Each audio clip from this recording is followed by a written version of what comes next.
One Story 12. Jacó, parte 2. Com foco em Gênesis 27:35. Mesmo antes de nascer, ainda no ventre de sua mãe Rebeca, Jacó já havia sido escolhido e separado por Deus.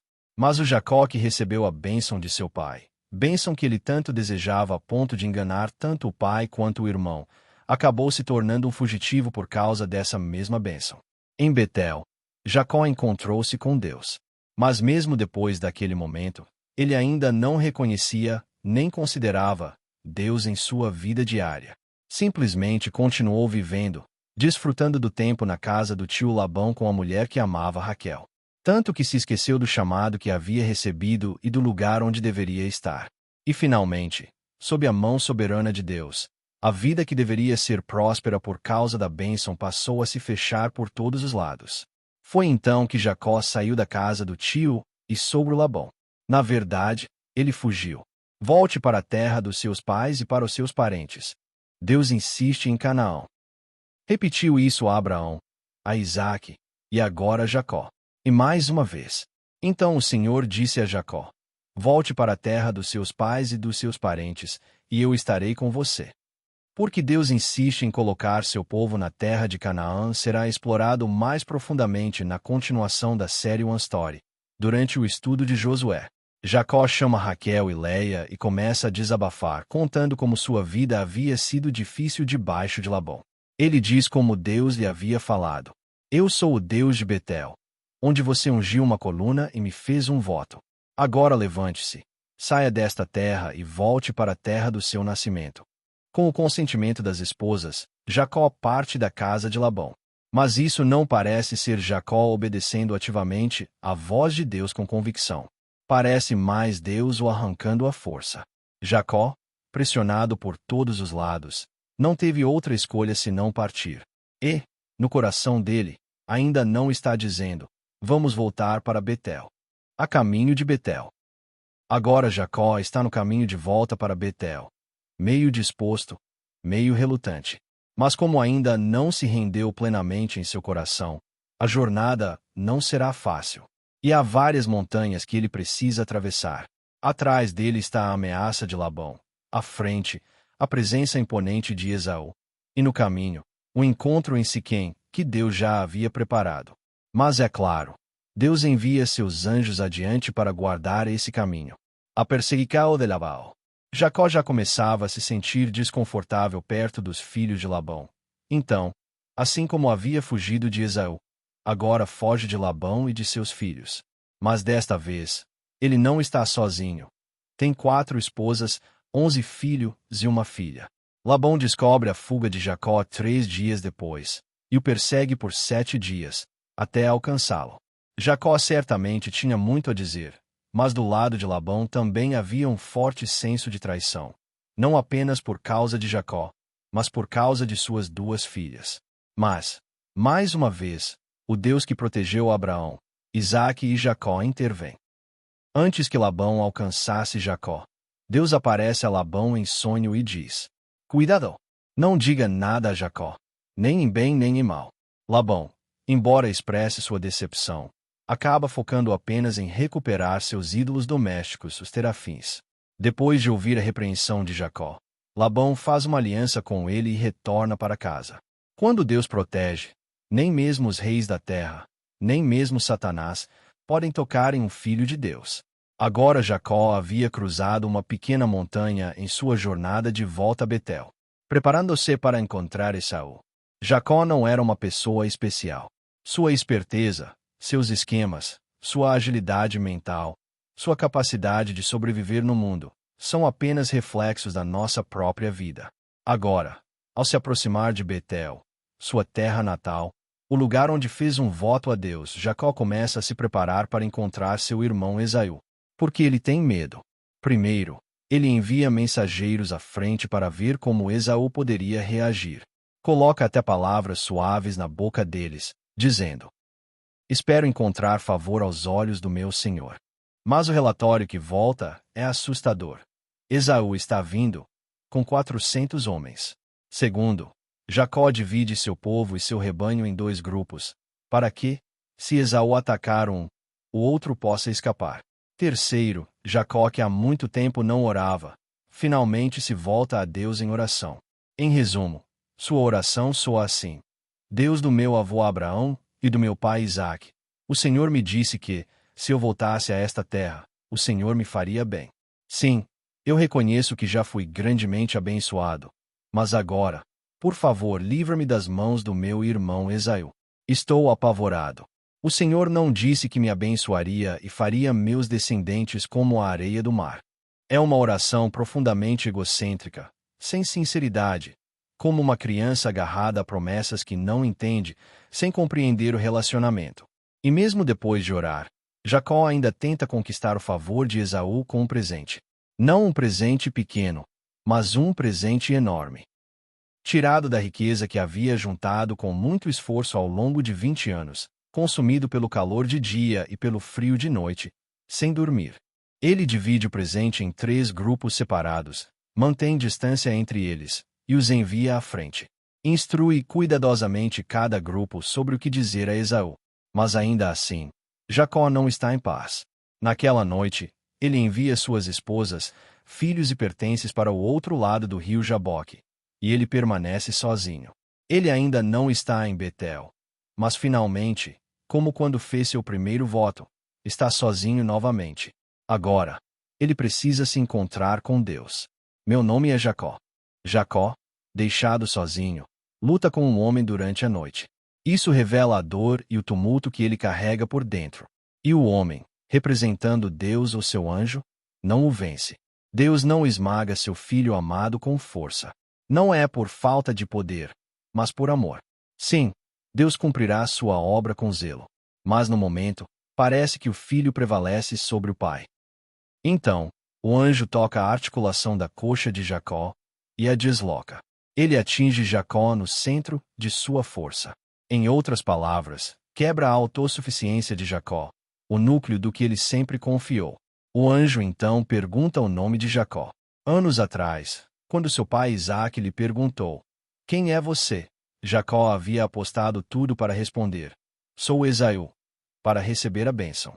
Mas agora, neste momento, ele diz: Sou Jacó. Ele ainda tem um longo caminho como peregrino. Mas aqui, ele dá um passo em direção à negação de si mesmo. O anjo dá a Jacó um novo nome: Israel. Ele diz: Você lutou com Deus e com os homens, e venceu. Jacó não queria 4 esposas nem 12 filhos de mães diferentes. Não queria conflito com Labão, nem o medo de enfrentar Esaú. O problema com Labão já havia sido resolvido, mas agora Jacó está quebrado diante de Esaú e seus 400 homens. E ainda assim, as Escrituras chamam esse Jacó de vencedor. Porque a verdadeira vitória acontece quando alguém reconhece sua fraqueza e suas falhas. E agora, em vez de roubar a bênção de Esaú, Jacó, usando seu próprio nome, recebe a bênção do anjo.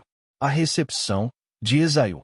Os 400 homens que Esaú trouxe consigo eram, na verdade, instrumento de Deus, um cenário preparado por ele para arrancar Jacó do mundo. Se Jacó estivesse de fato em pé diante de Deus, ele teria enxergado aquilo como apenas parte do pano de fundo. Mas como não estava, aquilo permaneceu como fonte de medo. É como quando Abraão recebeu o chamado dramático para deixar a próspera Mesopotâmia e passar por Arã. Mas mais tarde teve medo de Faraó e seus oficiais no Egito. Ou como Isaque, embora tenha obedecido e não descido ao Egito, ainda assim teve medo do rei de Gerar e mentiu sobre Rebeca, dizendo que era sua irmã. Jacó havia recebido um novo nome, mas ainda tinha medo de seu irmão. Ao ver Esaú e os 400 homens, Jacó mais uma vez divide seu povo e seus bens.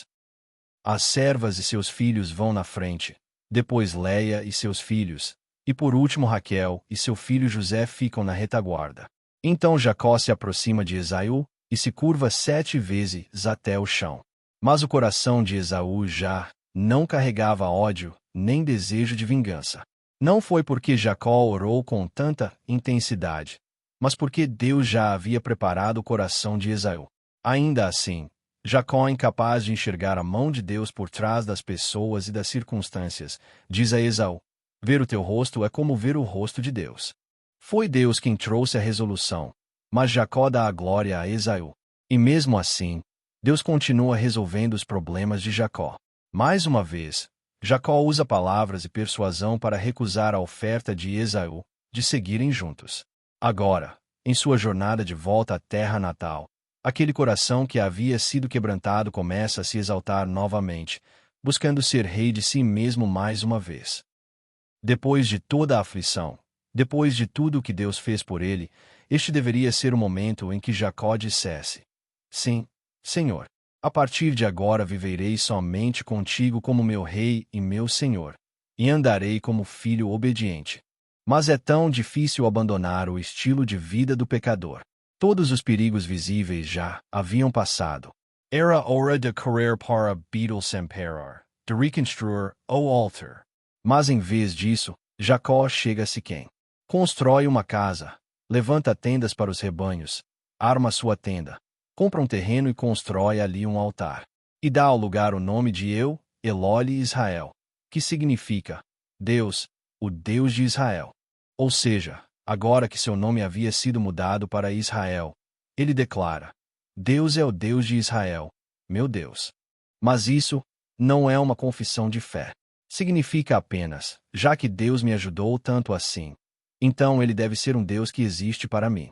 Parece que Jacó ainda precisa de um golpe 100 vezes mais forte do que os que já levou, para finalmente despertar. Em Siquém. Siquém nunca foi lugar para ficar. Era um lugar para passar rapidamente a caminho de Betel. Mas com a ameaça de Labão e o medo de Esaú agora afastados, Jacó relaxa o coração e se estabelece em Siquém. Só que Deus nunca lhe disse para ficar em Siquém. Deus sempre apontou para Betel.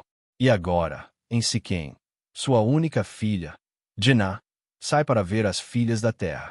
Lá, ela é violentada por Siquém, o príncipe local, filho de Amor, de quem Jacó havia comprado o campo. Esse ato enfurece os filhos de Jacó. Então, usando de engano, eles dizem: se todos os homens de vocês forem circuncidados, nos casaremos com vocês e viveremos juntos. Todos os homens da cidade concordam e são circuncidados. Mas enquanto ainda estavam com dor, Simeão e Levi tomam suas espadas, entram discretamente na cidade, matam todos os homens e trazem Diná de volta. Os outros filhos de Jacó seguem e saqueiam a cidade em um ato de vingança sangrenta. Jacó ficou onde deveria ter apenas passado. E agora, está enfrentando disciplina severa por isso. Jacó chegou ao fim. Ele não pode continuar assim. Este é o limite. Suba a Betel e edifique um altar. Neste momento, Deus fala novamente.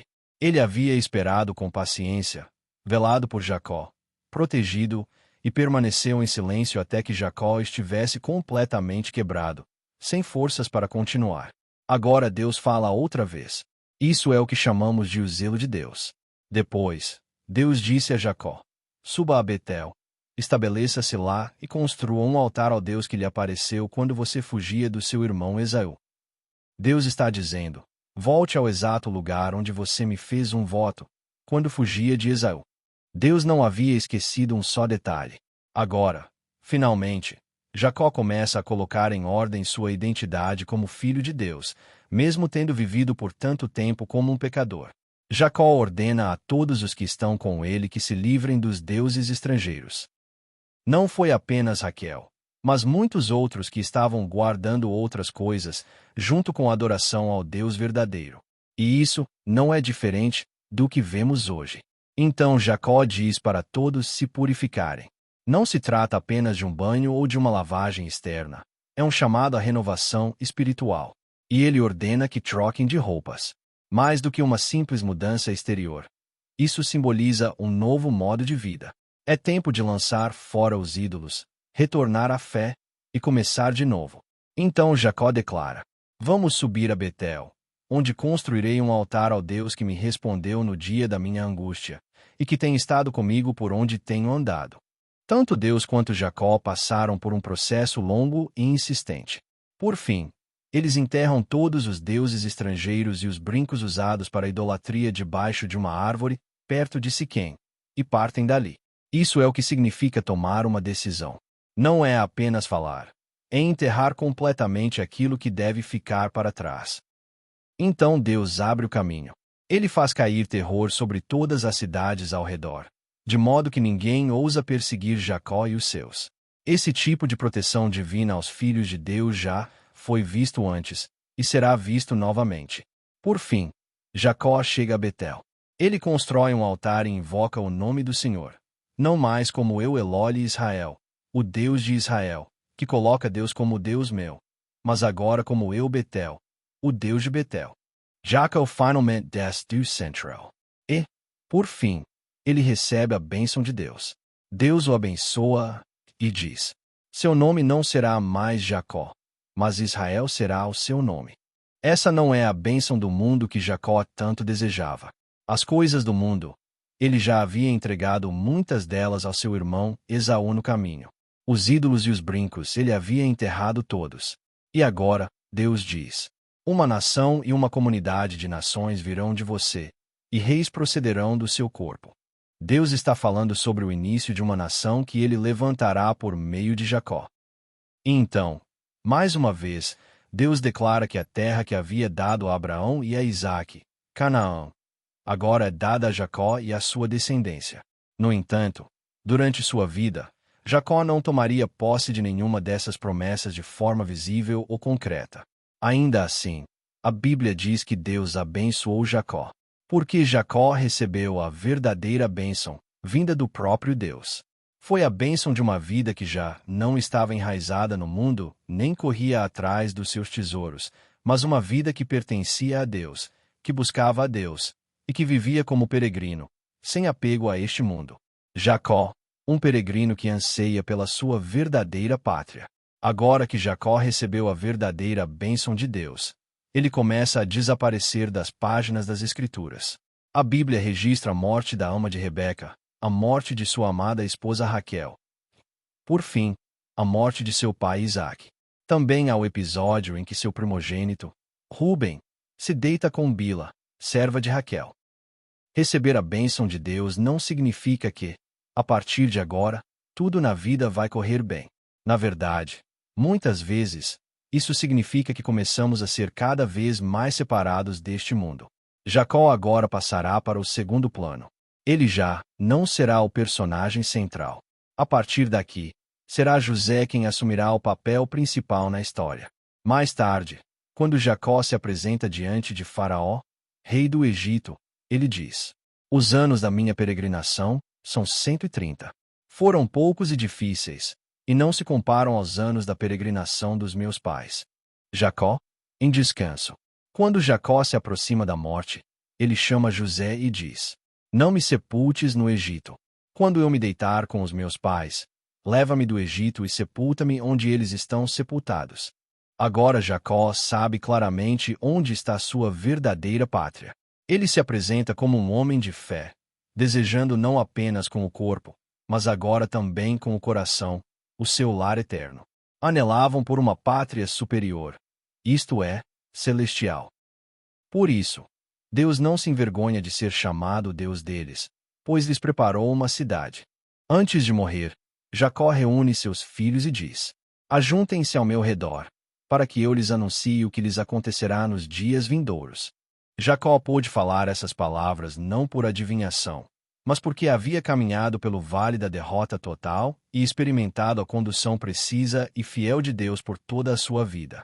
Mesmo depois de ter gerado 12 filhos, Jacó viveu com eles por quase 40 anos. Observou suas vidas por completo. Sim, a salvação e o chamado vêm totalmente pela graça de Deus. Mas viver como um abençoado neste mundo, como homem ou mulher de Deus, como parte do povo de Deus, isso depende do fruto da nossa vida. Jacó provou isso com a própria existência. E então, Jacó morreu. Assim como Abraão morreu. Assim como Isaque morreu. Jacó também morreu, e a Bíblia diz: foi reunido ao seu povo. Jacó, que foi separado ainda no ventre da mãe, que nasceu na fé, mas que usou todos os meios para alcançar a bênção do mundo, ele viveu uma vida dura por causa dessa bênção. Mas no fim, Jacó soltou as mãos do mundo, viveu como peregrino e foi finalmente chamado ao descanso de Deus. Por meio de Jacó, Deus ainda nos fala hoje. Agora, a história continua com José. aquele que viverá os sonhos de Deus, sem os altos e baixos de Jacó, mas totalmente alinhado à vontade do Senhor.